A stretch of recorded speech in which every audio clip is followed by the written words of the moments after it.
Hey comic book fans, my nerdy friends, and my geeky padres. What's going on? We're going to try something a little different today.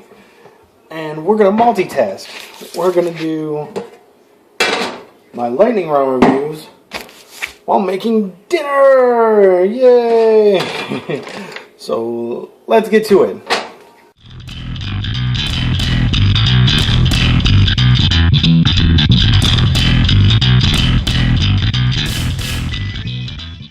Alright, first things first, we're making hamburger helper. Real simple, really easy. Brown the meat. And we're going to start off talking about Magneto, issue 2. Fantastic work. I really enjoyed it. I like how we get some flashback material from Magneto when he was a kid, and how he's kind of taking his experiences from back then and like putting them to the forefront of his mind while dealing with all these like ex-mutant type people. So really like that. I really like the direction that the book is going in. And like how he's kind of being part of the little man's plight. So really liking that. Really excited to see how that goes and keeps going. Really great book.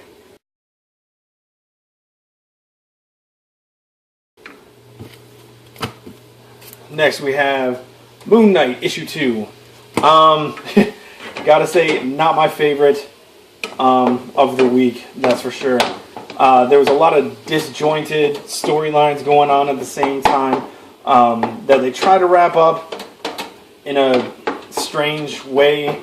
I just didn't really like it. There was a whole lot of blank panels in the first like 10 pages, and then we finally get Moon Knight in the book, and I gotta say, I love the way that the art is in this book, where everything else is color, but Moon Knight is just pure white. Really like that.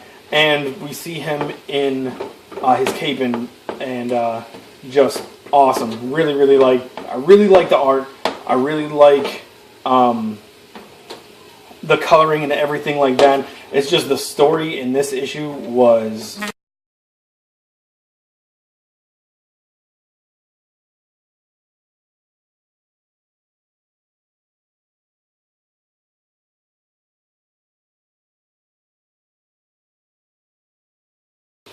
okay. So next is Edgar Allan Poe adaptation of Richard Corbin's adaptation of Edgar Allan Poe's The Premature Burial.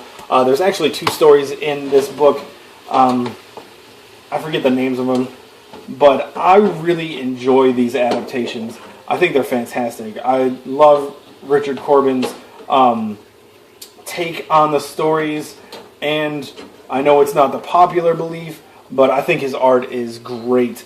I think it fits Poe's stories perfectly, and I just think they're fantastic. In the first story, we deal with a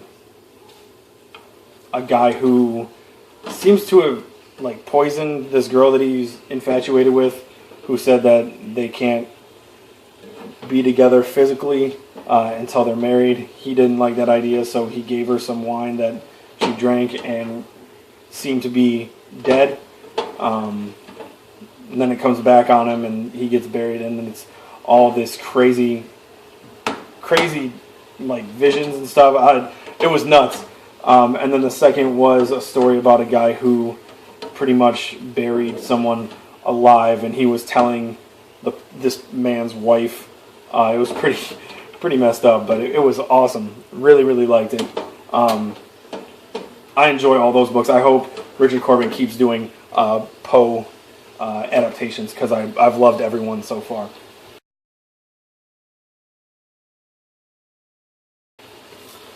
Then we have Revival issue 19. I'm starting to have a little bit of a problem with this story and picking it up in singles because I feel like I don't get enough story in the single issues. So I'm going to end up dropping it and trade weighting it from now on. Not sure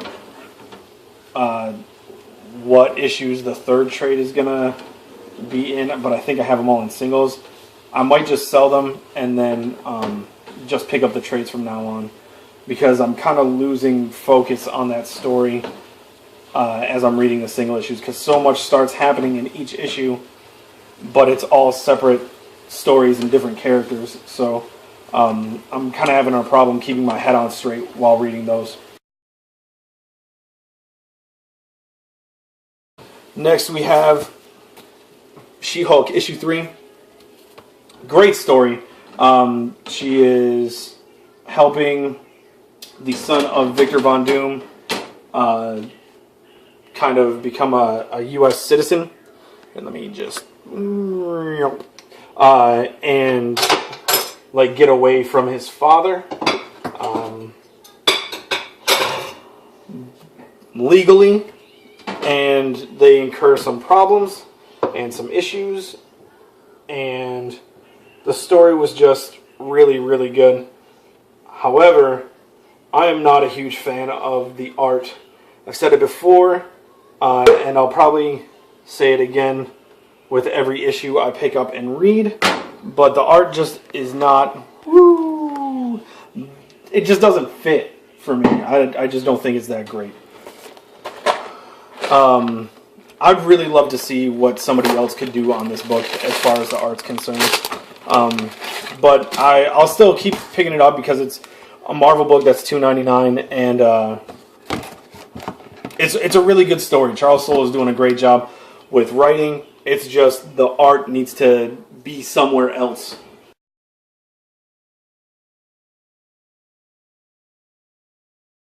Then we have Swamp Thing issue 30. Very cool concept that, again, Charles Soule is doing. Ooh, my big finger there. Sorry. With the Serene, these people who have kind of, well, the supposed Serene, they're not really, taken Swamp Thing's body, put his essence into a person, a human, and have stolen his body for research. Really cool what's happening, especially when you look at like the last 2 pages.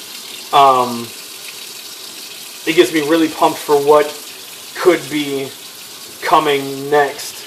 I'm really interested. There's only one more issue in this story arc, and yeah, like I said, I'm really, really interested to see what happens with this new development.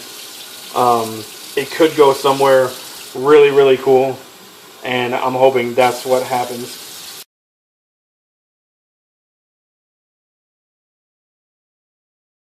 Alright, and last but not least, we have the final issue of Trillium. This is number 8. For those of you who have been reading it, you know, most people haven't been disappointed. The flipping of the book and all that got pretty tiresome there. But I think with certain issues, it was an added bonus to the story, I think. And this issue, there was very little of that. I think there was only like 1 page that it flipped. But this was the conclusion of what was happening with our 2 main characters. I really enjoyed this book completely all the way through. I thought it was great. Story, Jeff Lemire did an amazing job in each of these 8 issues. I think There might have been one issue that I was kind of down on. I can't remember. I think it was towards the middle of the story, actually. But overall, I thought this story was fantastic.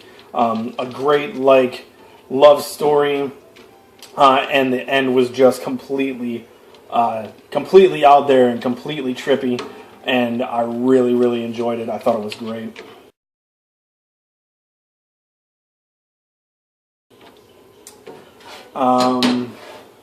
That's it for these reviews. Just letting the dinner simmer right now. So that's it. I hope you guys got all your books you wanted. I hope you enjoyed them all. I hope you enjoyed this review. And I'll talk to you guys later.